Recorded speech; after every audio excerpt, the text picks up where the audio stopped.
Regard croisé, épisode 1, Voyage et grand âge. Invités Sylvain Tesson, Fiona Loriol, Philippe Houlpiche. Un podcast des Petits Frères des Pauvres, présenté par Fabienne Defosse. Réalisation Fanny Berriot, musique Mathias Lévy, montage Étienne Gracianette. Bonsoir à toutes et tous. Bonsoir Fiona, bonsoir Sylvain, bonsoir Philippe. Merci d'être là à nos côtés pour donc parler voyage et grand âge. Alors, Fiona, je vais commencer par vous, Fiona Loriol. Vous avez écrit 101 ans, Mémé part en vadrouille. Oui. Vous êtes une grande voyageuse parce que depuis toujours, vous avez pris la route et depuis, vous avez visité une quarantaine de pays en Europe, en Asie, en Afrique. Oui, voilà. Pas assez à mon goût, mais oui. Ça viendra, vous avez encore le temps. Et en 2018, vous avez sorti votre grand-mère qui était en EHPAD et vous l'avez emmenée faire un road trip. Et ce livre est votre témoignage. Sylvain Tesson, vous êtes géographe de formation, voyageur au long cours. Vous vivez et racontez l'aventure, l'extrême, l'insolite. Vous avez fait le tour du monde à vélo, traversé l'Himalaya et la France à pied. Vous avez parcouru l'Asie centrale à cheval. Vous avez vécu en ermite au bord du lac Baïkal. Pister la panthère des neiges, enfin bref, le voyage, vous connaissez. Et puis Philippe Houlpiche est le coordinateur national des vacances. Philippe est appelé en interne Monsieur Vacances. Enfin bref, il est toujours en vacances, même au travail. Merci à vous trois d'être ici ce soir. Alors, on a choisi donc d'évoquer le voyage et le grand âge. Alors pourquoi cette thématique ? Tout simplement parce que le voyage est au cœur de l'action des Petits Frères des Pauvres et aussi parce que c'est en pleine saison, si j'ose dire. On a effectivement les fenêtres et les portes ouvertes, l'ailleurs qui nous appelle. Voilà, et donc nous allons effectivement voir la problématique du voyage et du grand âge. Alors, quand on parle voyage, quand on pense voyage, on pense nécessairement à Montaigne. Enfin, du moins, nous, c'est ce à quoi on a pensé. Montaigne, il voyageait énormément et pour se soigner et aussi pour le plaisir d'aller à la rencontre des autres. Il a été le premier à louer la valeur éducative du voyage. Il disait que les voyages nous permettent de limer et frotter notre cervelle contre celle d'autrui. Du coup, Fiona, Sylvain, c'est pour cela aussi que vous voyagez ? Oui, c'est pour partir à la rencontre des gens et en apprendre davantage sur les us et coutumes des différents pays qui nous entourent, tout simplement. Donc, plus on va à la rencontre des gens, plus on en apprend. Je crois que la définition que vous nous avez donnée de tirer des essais de Montaigne est la plus belle. On frotte son cerveau, on frotte sa cervelle contre celle des autres. Il se peut parfois qu'on voyage dans des territoires où il n'y a pas grand monde. Oui, surtout. Ça peut arriver. Surtout. Alors, pour le frotti-frotta cérébral, si je peux appeler ça comme ça, Montaigne le disait bien mieux, évidemment, c'est embêtant quand on n'a personne à qui se frotter. Alors, dans ce cas-là, on se frotte à la nature et peut-être à soi-même aussi. Enfin, le voyage, dans tous les cas, que ce soit un voyage vers les interlocuteurs ou vers les autres, ou bien un voyage dans la nature sauvage et solitaire, c'est une occasion de savoir que on se métamorphosera. Voilà, qu'on ne sera pas le même en rentrant. Je crois que c'est vraiment ça le cœur du motif. Vous avez énormément voyagé, excessivement, dans des conditions extrêmes, jusqu'à ce qu'un accident vous rattrape et le corps en miettes, après avoir passé une année à l'hôpital et en rééducation, vous vous êtes fait un serment. Celui de traverser la France à pied, si d'aventure vous vous en sortiez, c'est ce qui est arrivé, heureusement. Et vous avez décidé de traverser la France, mais pas n'importe comment, en empruntant les sentiers de traverse, les chemins noirs. Ce sont ces chemins qui sont décidés sur les cartes IGN. Et vous voilà, du 24 août au 8 novembre 2015, vous tracez la route. L'intitulé de votre rencontre, Fabienne, c'est Le grand âge et le voyage. Et il me semblerait que, bien que je ne veuille pas empiéter sur le terrain des spécialistes du grand âge, et notamment des spécialistes médicaux ou psychiatriques, ou je ne sais comment les qualifier, mais je crois que l'une des définitions qu'on pourrait donner de la vieillesse, non pas au sens statistique, pas au sens de l'état civil, mais de la vieillesse au sens humain, au sens spirituel, au sens anthropologique. La vieillesse, c'est peut-être cela. C'est la fin de la curiosité. C'est le moment où on ne s'intéresse plus à autre chose que soi-même. Et on peut être vieux en ce sens très jeune.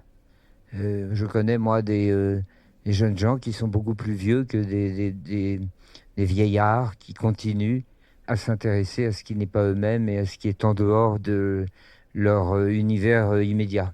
Alors moi, ça me passionne l'idée qu'il ne faut absolument pas associer le grand âge à la fin du voyage.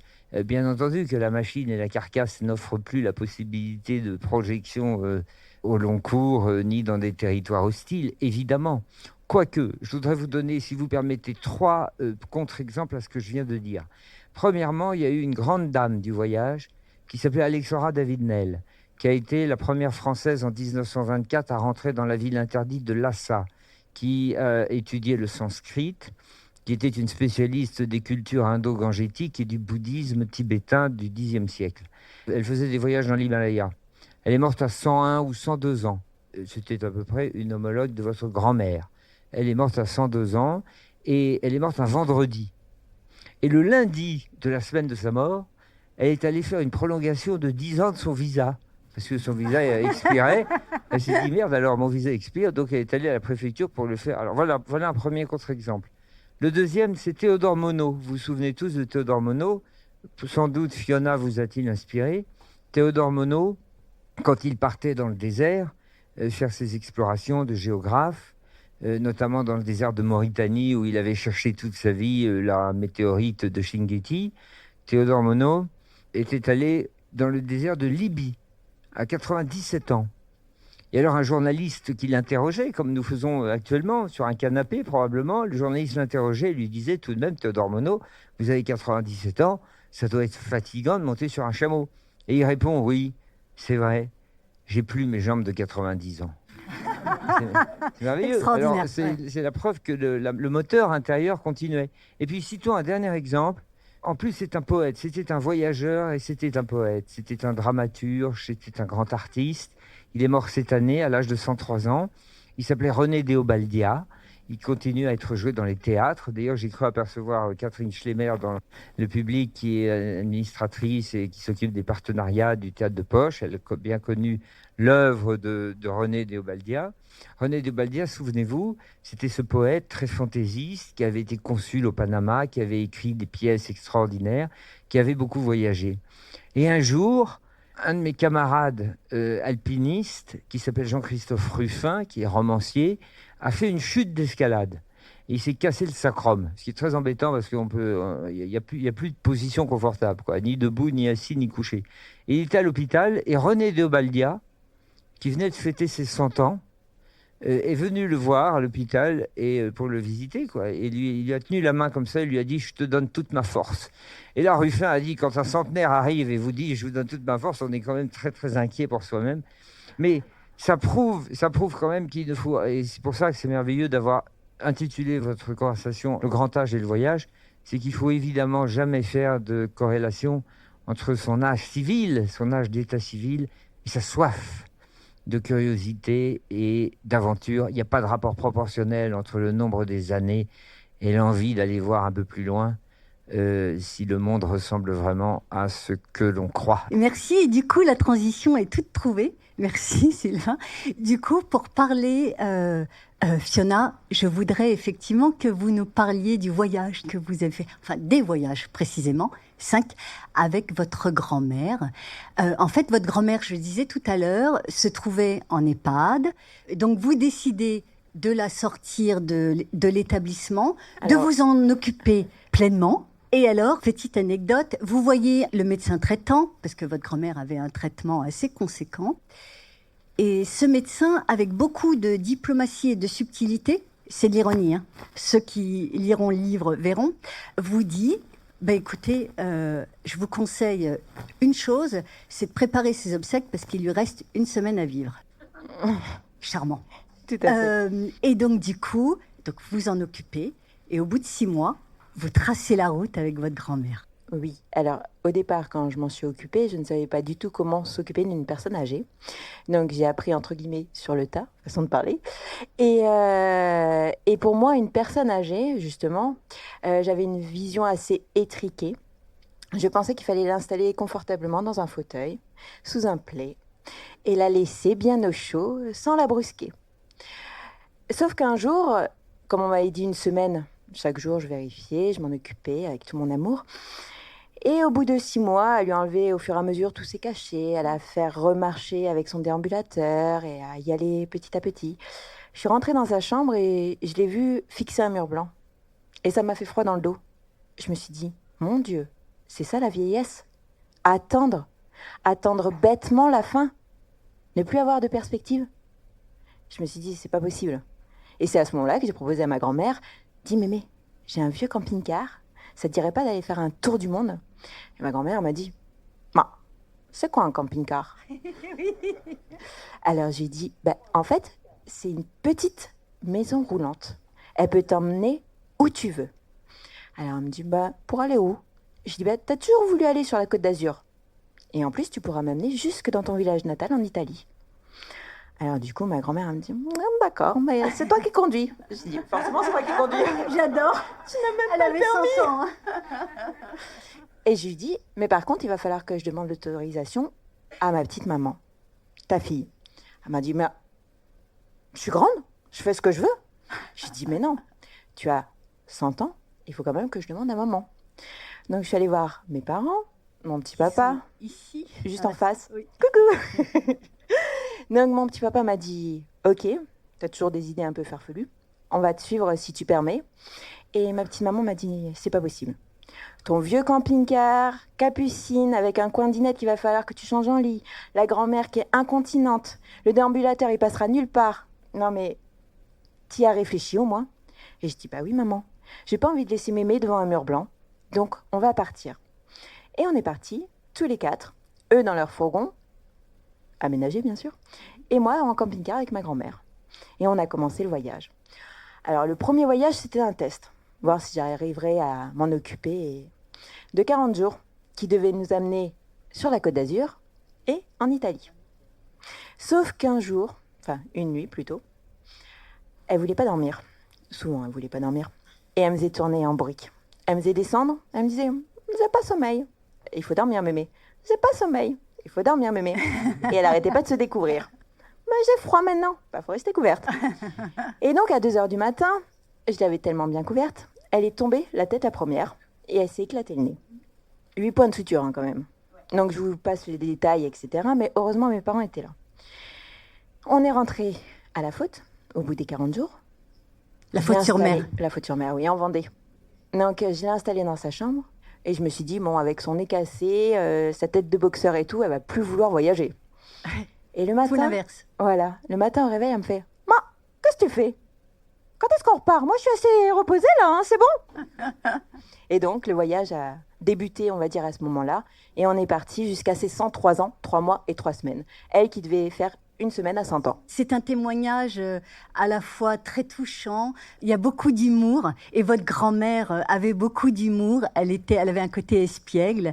C'est vraiment un témoignage qui est très touchant et qui donne envie en fait d'emmener en fait les personnes âgées en voyage, parce que finalement c'est vrai que c'est important le voyage. Philippe, c'est important le voyage pour les personnes âgées. Oui. Pour tout le monde, oui, non mais bien sûr, non mais là c'est la thématique ce soir. Non, bien sûr que c'est important pour tout le monde. Oui, merci pour ce témoignage. Juste, moi j'apporte un témoignage que j'ai entendu d'une personne accompagnée qui a 88 ans et qui disait « Philippe, tant que je pourrai voyager, je me sentirai vivante ».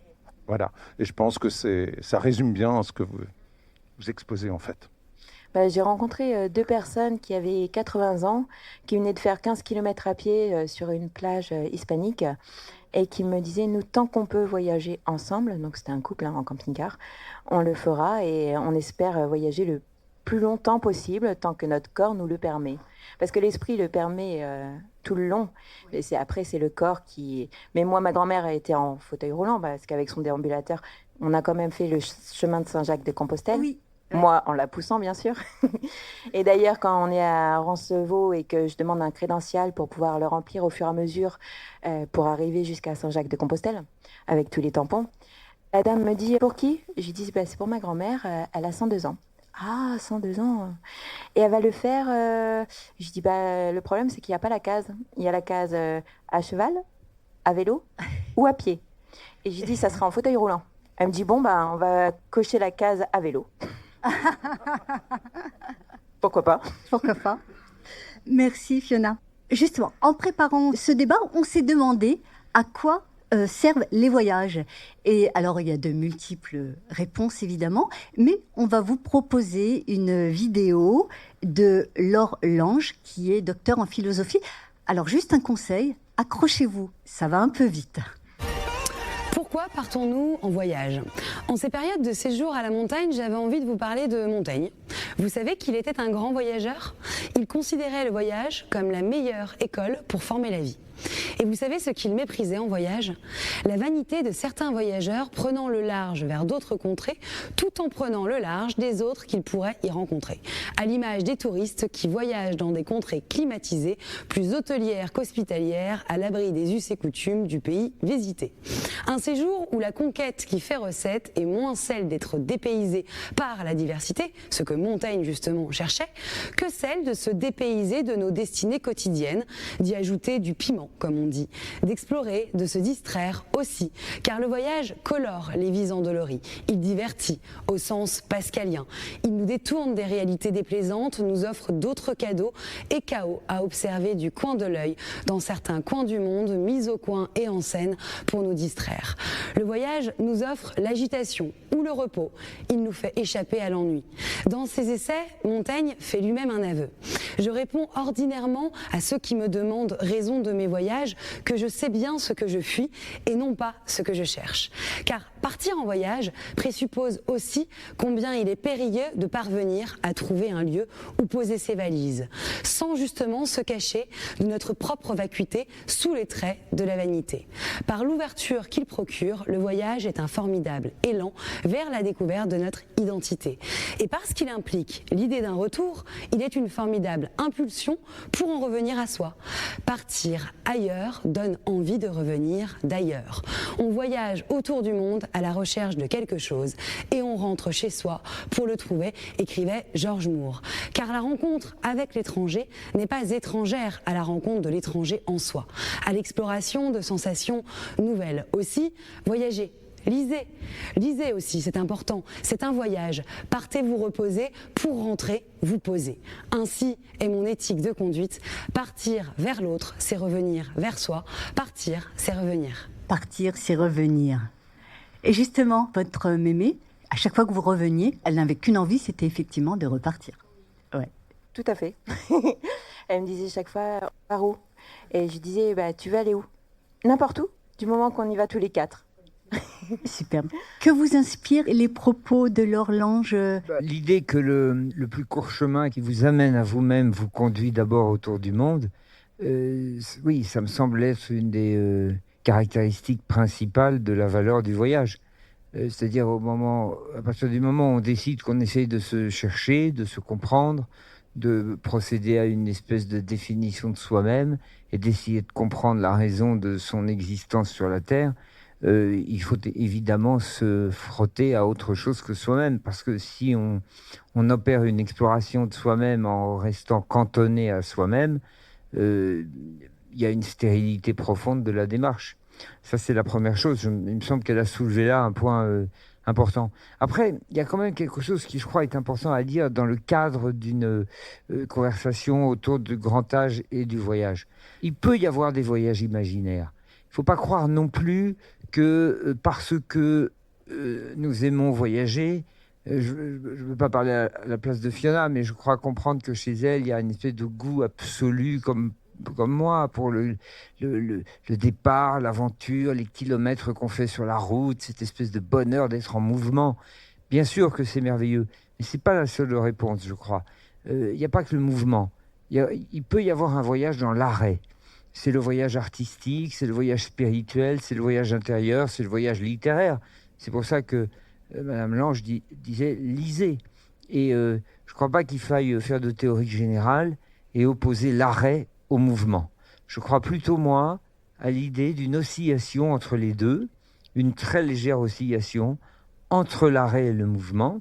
C'est Joseph Kessel qui, dans un roman qui s'appelle « Les Dames de Californie », où il décrit son grand voyage de l'Europe jusqu'à Vladivostok à travers l'Amérique en chemin de fer. Et il a fait, comme d'habitude, à chaque fois qu'il faisait un voyage, Kessel, il faisait un récit, un reportage et puis un roman. Et dans son roman tiré de ce voyage, Les Dames de Californie, il dit cette phrase « Je n'ai jamais réussi au cours de ma vie à résoudre l'équation du tiraillement entre l'arrêt et le mouvement. » Et je crois que cette dialectique, elle est importante, cette tension, elle est importante. Il y a le mouvement qu'on aime à faire, avec nos jambes, avec notre camping-car, avec nos chevals, avec notre bicyclette, avec notre fauteuil roulant. Il y a le mouvement, mais il y a aussi parfois un véritable voyage qu'on peut accomplir, ne serait-ce que par les grâces de l'imagination, au théâtre, au cinéma ou dans un livre. Tout ce que je dis là est très banal, mais souvent on a tendance à opposer un peu les deux en disant la solution est dans les jambes. Mais pas forcément, parce que ce genre d'idées, ce genre de phrases, elles se heurtent toujours aux proclamations un peu rapides, quoi, et un peu tranchées. Et je crois que parfois, on peut voyager très très loin en s'arrêtant. Alors, moi, je ne vais pas vous accabler avec mes petites anecdotes personnelles, mais moi, j'ai fait un voyage de l'arrêt, un jour consenti. Hein, je me suis installé dans une cabane en Sibérie. On ne peut pas vraiment dire que j'étais très mobile. Pendant 6 mois, je n'ai pas fait beaucoup de kilomètres. Je me contentais de m'occuper d'un tout petit domaine qui mesurait 3 mètres sur 3, qui était presque grand comme une cabine de bain des plages du Nord, sauf que c'était au bord du lac Baïkal en Sibérie. J'ai passé 6 mois là et j'ai fait une expérience du voyage, mais immobile. Voilà, je voulais insister là-dessus pour pas donner l'impression qu'il n'y avait de salut que dans le mouvement. Merci. Quelque chose aussi qu'a dit Laure Lange et que j'aime beaucoup en fait, elle dit dans le voyage, on sait ce que l'on fuit et non pas ce que l'on cherche. Donc, quand vous avez emmené votre grand-mère, Fiona, sur les routes, qu'est-ce que vous cherchiez à fuir ? La monotonie, tout simplement. En fait, à lui montrer autre chose que ce mur blanc. Et elle en a vu d'autres choses. Je l'ai amenée à son premier concert à Tudela à ses 102 ans, dans le désert des Bardenas. Sur notre chemin, à un moment donné, je venais de la laver et je voulais lui faire sécher ses cheveux sur la plage. On était sur la plage en Espagne. Et donc, je la mets dans son fauteuil roulant. Et ma grand-mère avait toujours tendance à me dire « Ah, mais j'y vois pas très bien. J'y vois pas très bien. » Et là, donc, je l'installe tranquille. Et puis, elle me fait « Ma, celui-là, il a pas de vergogne. » Je le regarde. C'était un homme tout nu. Bah là, elle a bien vu. Moi, je peux vous le dire. Et donc, c'était... En fait, je fuyais ce mur blanc qui m'horrifiait pour lui montrer tout le reste. Alors, tout à fait, hein, on peut très bien voyager aussi dans des livres. Il y a eu une polémique avec ma grand-mère qui n'était pas de votre avis et qui disait qu'un livre, c'était bon juste pour se chauffer. C'était de l'argent dépensé pour rien. Parce que ma grand-mère étant née en 1917 dans un petit village dans le nord de l'Italie et très pauvre, elle, tout ce qu'elle voyait quand je donnais à manger au canard le vieux pain, elle disait « Mais pourquoi tu lui donnes à manger ? On peut le garder et puis on mettra dans la soupe. » Donc un sou, c'était un sou. Et un jour, on s'est pris un peu la tête avec ma grand-mère parce qu'elle critiquait ma maman d'acheter des livres, puisque ma maman adore lire. Et je dis à mémé, mais tu te rends pas compte ? Si j'écris un jour ce qu'on est en train de vivre, les gens vont le lire. Ils n'ont pas besoin de voyager. Rien qu'en lisant, ils vont voyager. Et ça va apporter peut-être beaucoup. Elle m'a dit, ce livre, ça parle de qui ? Je dis, de toi, mémé. Ah, mais ça, il faut l'écrire alors. Ça, c'est intéressant. Du coup, j'ai fait la promesse. C'est pour ça que j'ai écrit le livre.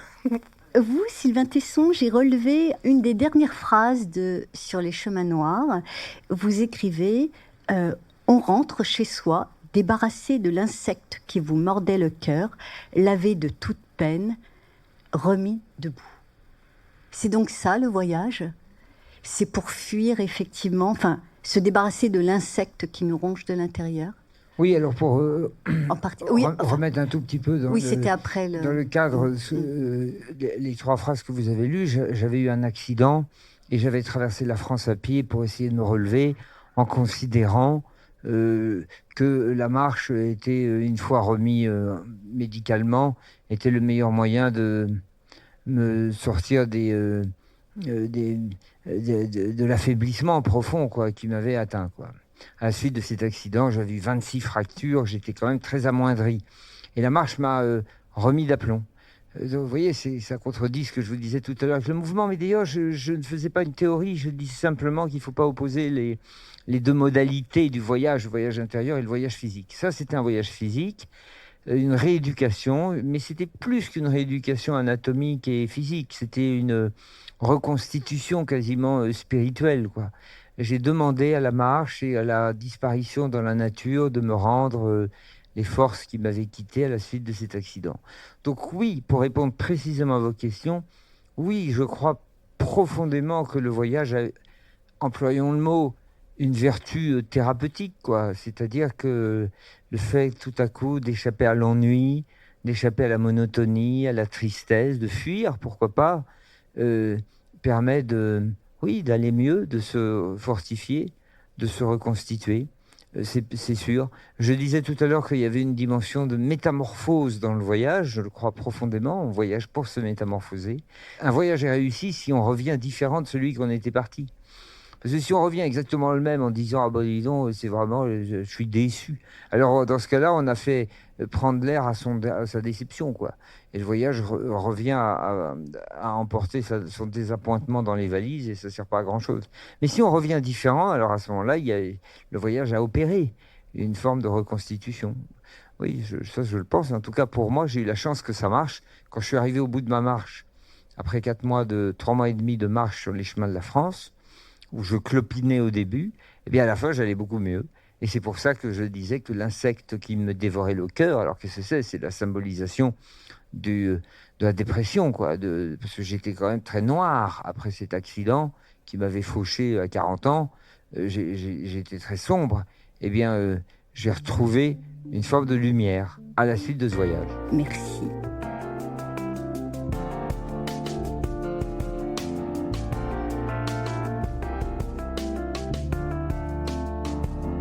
Philippe, toi qui es en charge justement de l'organisation des vacances, des voyages auprès du grand âge, tu peux nous parler en fait de ton expérience, de ton vécu, ce que vivent effectivement les personnes qui partent. Et d'abord, quels sont les freins au départ, parce qu'il y en a, et puis ce que ça leur apporte. Alors, les vacances et les voyages, déjà, c'est pour toutes ces personnes, c'est rompre un quotidien.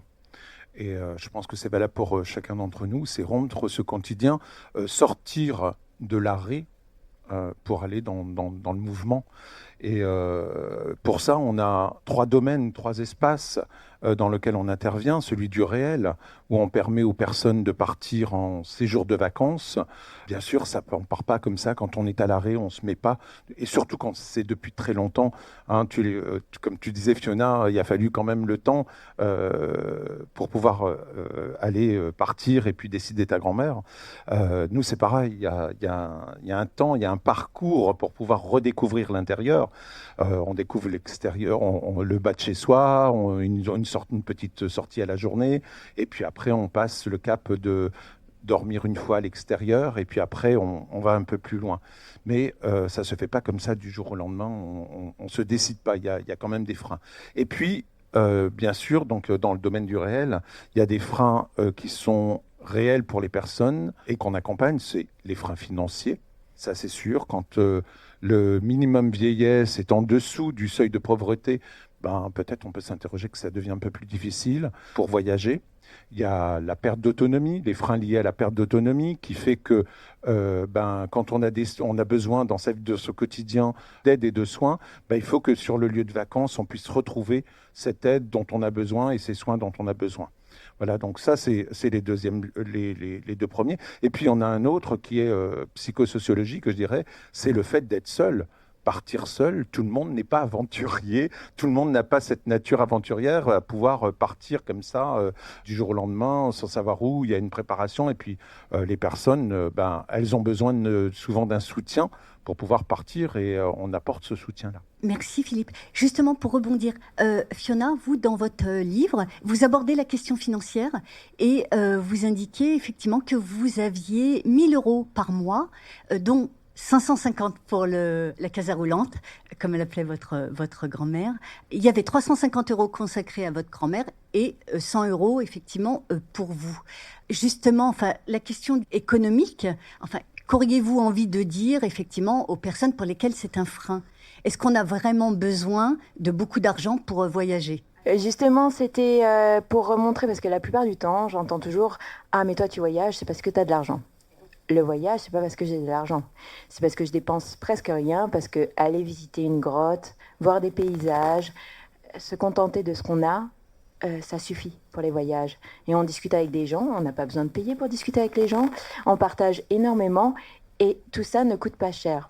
Alors effectivement, en camping-car, l'essence, surtout aujourd'hui, c'est sûr, ça fait beaucoup d'argent.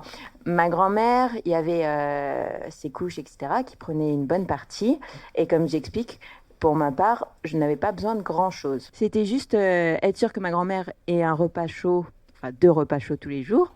Après les voyages, alors justement, si on est âgé et qu'on a besoin de médicaments, de choses comme ça, forcément, ça va coûter un peu plus cher.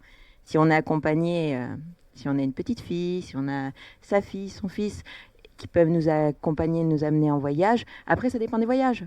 Si on va aller dans un hôtel 4 étoiles, luxe, c'est plus le même prix. C'est pas le même budget, voilà. On est bien d'accord. Mais on peut voyager pour pas grand-chose.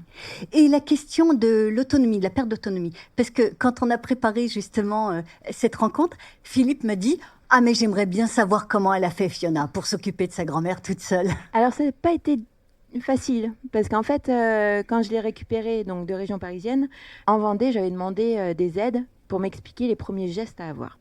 Et on m'avait expliqué « Ah, mais tant que votre grand-mère n'est pas descendue, on ne met rien en place parce que... » Sous-entendu, on ne sait pas ce qui peut se passer dans le voyage. Les 500 km peuvent lui être fatales, donc on ne va pas commencer avec la paperasse. Mais dès que vous arrivez, il n'y a pas de souci, vous passez un petit coup de fil et nous on vient. J'ai dit ok.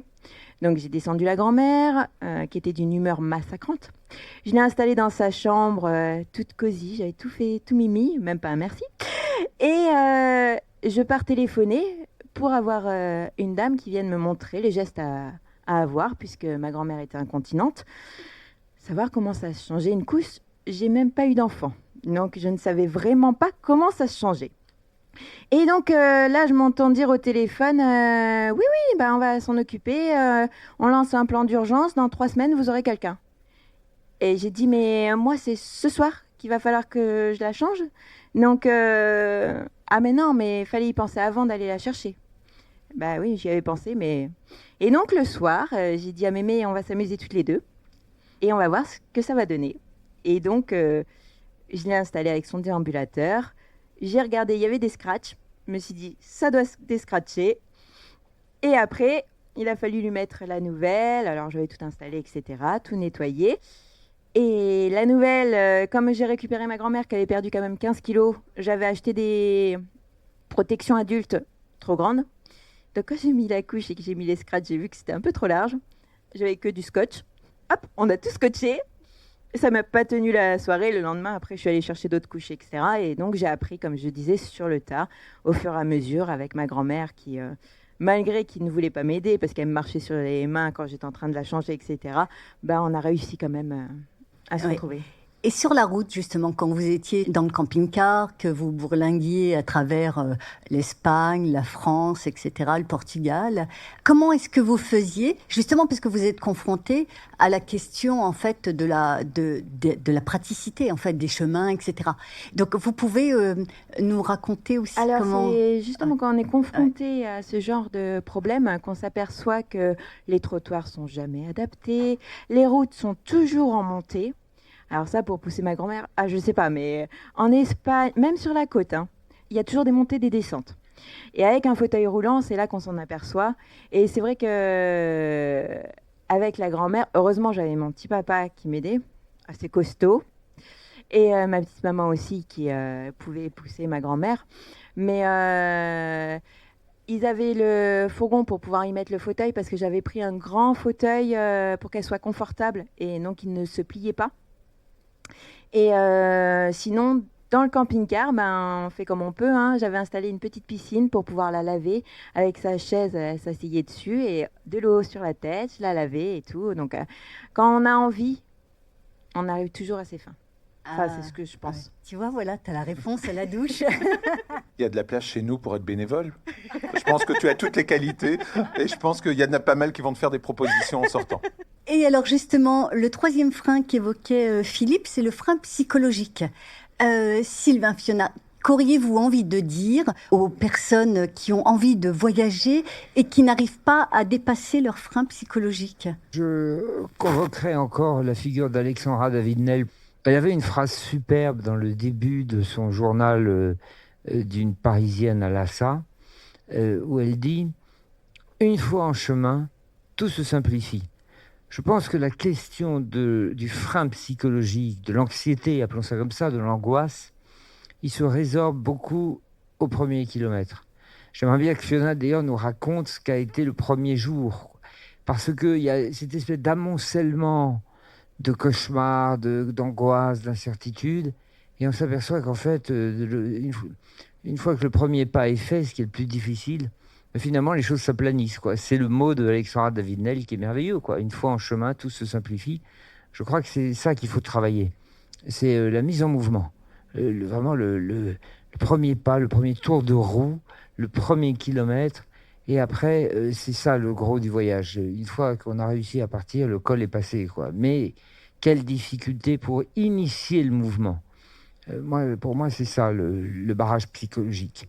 Après, bien entendu, il y a des péripéties, il y a les aventures, il y a l'imprévu, il peut y avoir toutes sortes de panoplies de l'angoisse et des contretemps.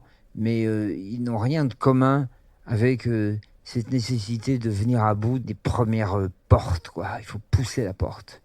Et après, alors là, le voyage est quasiment enclenché. Oui, il ne faut pas avoir peur de se lancer, en fait, tout simplement. Moi, ma grand-mère a l'avantage, c'est que comme j'étais là, je lui ai donné la main et je l'ai amenée avec moi, je l'ai accompagnée. Donc, elle n'a pas eu besoin de se lancer. D'ailleurs, ma grand-mère, au départ, c'était pas une grande voyageuse. Elle n'a jamais voyagé. Elle était italienne. Elle a émigré en France, en région parisienne, à Montreuil, sous bois à l'époque. Maintenant, il n'y a plus de bois. Et après, elle est restée là. Elle n'a plus voyagé. Et c'est quand je l'ai récupérée à ses 100 ans et que je l'ai emmenée, et le premier jour d'ailleurs, on est parti vers Lourdes. Donc on est parti de la Faute pour aller à Lourdes. Au bout d'une heure. On est bientôt arrivé ? C'était ça, au départ. Parce qu'elle était impatiente d'arriver et elle voulait absolument aller vite. Mais elle m'a appris justement à ralentir la cadence.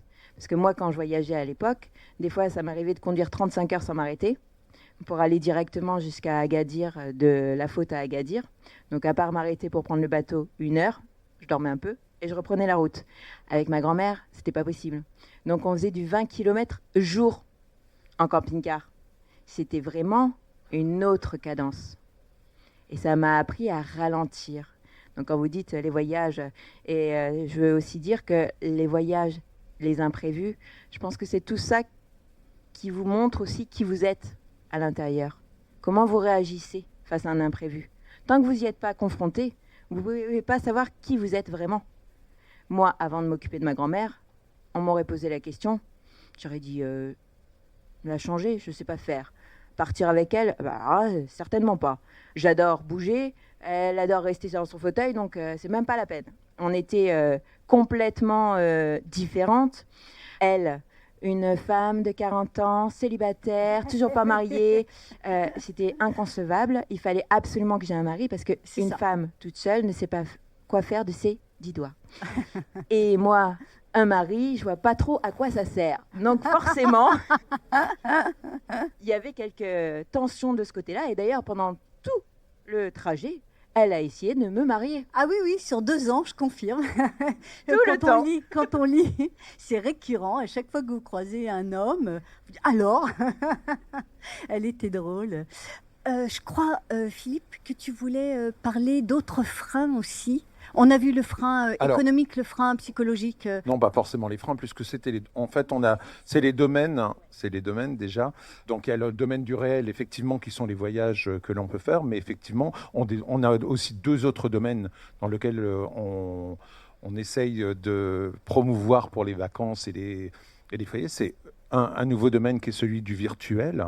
Alors là, l'idée derrière, c'est de lever ce frein psychologique. On a filmé récemment, donc dans la région Occitanie, un séjour de vacances qui avait eu lieu à Sète, et l'idée, c'est qu'à partir de ce voyage filmé en 3D, de pouvoir le passer à des personnes qui ne sont jamais parties ou qui ont peur de partir, pour voir un petit peu. Donc là, c'est un petit peu une expérience qu'on va mener. J'espère que les résultats seront positifs aussi, que ça incitera les personnes à partir. Et puis un troisième domaine qui est celui du quotidien, des bénévoles qui vont faire des visites tous les jours et qui, eux, réactivent dans les conversations les voyages du passé que les personnes n'ont pu faire, ou en racontant leur propre voyage, et les amènent à voyager et à sortir de leur quotidien pour un petit moment et de s'évader rien que par l'échange qu'on peut avoir entre individus. Et Philippe, je crois que tu voulais aussi aborder les excès. Les freins au soutien, parce qu'en fait, les petits frères et les bénévoles sont des activateurs de vacances, sont des facilitateurs, mais effectivement, il y a des freins que moi j'ai pu repérer et qui empêchent effectivement ce soutien qu'on peut apporter à l'autre. Le premier, c'est la normalisation. La sécurisation, l'excès de réglementation qui nous empêche effectivement qu'il faut tout prévoir, comme s'il fallait tout prévoir, tout ce qui pourrait arriver, que ça soit au niveau de la santé, mais aussi au niveau incendie, au niveau... Enfin, maintenant, les normes, c'est en permanence, et ce qui fait que certaines mêmes structures de vacances dans le tourisme social n'arrivent économiquement difficilement à tenir, parce que effectivement, c'est des mises aux normes presque constantes à mettre en place, et c'est des investissements, et pour des entreprises des associations qui accueillent des gens en plus en difficulté, pour pas augmenter les tarifs, c'est difficile à tenir, et effectivement il y en a de moins en moins. Et puis le deuxième écueil, c'est celui de la judiciarisation. Le fait qu'on est en permanence en train de se dire, est-ce que je suis responsable ? Je suis responsable de quoi ? Je suis responsable de tout. Et ce qui fait qu'il y a des craintes qui se mettent, on le voit même au niveau des bénévoles, hein, on a beau les responsables de séjour, on dit bien, vous êtes responsable de l'organisation, de faire en sorte que les personnes aient les soins sur place, qu'ils aient les aides dont ils ont besoin, mais vous n'êtes pas responsable des personnes. Si la personne, elle veut sortir et qu'elle va se promener et qu'elle se fait renverser, vous n'êtes pas responsable parce qu'elle a été renversée, vous n'avez pas à vous soucier. Les personnes sont les personnes. Donc il y a quand même ces craintes liées au fait qu'on voit cette peur du pénal et d'être pris en faute et qu'on pourrait être responsable. Et puis le dernier, c'est l'excès de professionnalisation. C'est-à-dire que comme si l'écoute, les soins, on peut en parler, ne pouvaient être réservés qu'à des gens qui ont des diplômes en main. Et en fait, bien sûr qu'il en faut, parce qu'il y a besoin, par exemple, sur les séjours de vacances, d'aides-soignants, de gens qui savent, des gens compétents, qui ont cette connaissance, mais qui, comme tu le disais, peuvent aussi le transmettre à d'autres, à des bénévoles qui acceptent de le faire. Donc, cet excès de professionnalisation, comme si il n'y avait que les psys qui pouvaient écouter les autres, comme s'il n'y avait que les aides-soignantes ou les infirmières qui étaient capables de mener une petite toilette ou d'aider la personne dans ses gestes du quotidien, alors que tu viens de le montrer, tu le prouves, comme quoi la spontanéité peut aussi avoir lieu. et peut encore se faire. Merci Philippe. Justement, Sylvain, Fiona, qu'est-ce que ça vous inspire, vous? Enfin, vous qui dormez, notamment vous, Sylvain, au pied des arbres, dans la forêt, etc. Vous, au bord de route, qu'est-ce que, justement, ces excès qu'on peut rencontrer vous inspirent, justement? Qu'auriez-vous envie de dire à nos professionnels et à nos bénévoles qui ont peur? Moi, je crois que c'est un sujet crucial qui déborde du champ du voyage. Je crois que la liberté de détail, c'est-à-dire la liberté de nos faits et gestes, qui fait le charme de la vie, la liberté des petites choses, a profondément reculé depuis quelques décennies. Profondément.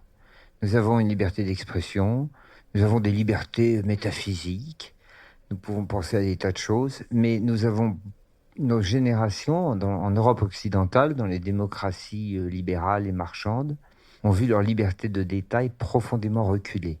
L'expression de liberté de détail, c'est une expression de Tocqueville, dans un recueil qu'il appelle de la démocratie en Amérique, et si je le cite, c'est parce que il prévoyait au XIXe siècle qu'on en arriverait là.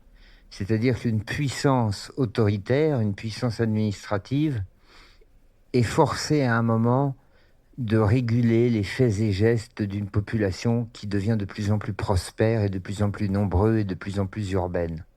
C'était une sorte de mouvement qu'il avait vu, qu'il avait prédit. Or là, ça a atteint un degré démentiel. C'est-à-dire qu'il est quand même vrai que la codification, la bureaucratie, maintenant, enfin bientôt, il y aura une caméra de la préfecture de police dans nos chambres à coucher, quoi. C'est la prochaine étape, si vous voulez. C'est affreux. Je crois que c'est un des grands phénomènes de la société qui peut nous rendre tristes, ce recul des libertés de détail. Et je crois que le voyage, et c'est ce qu'évoquait Philippe, est encore une patrie de la liberté.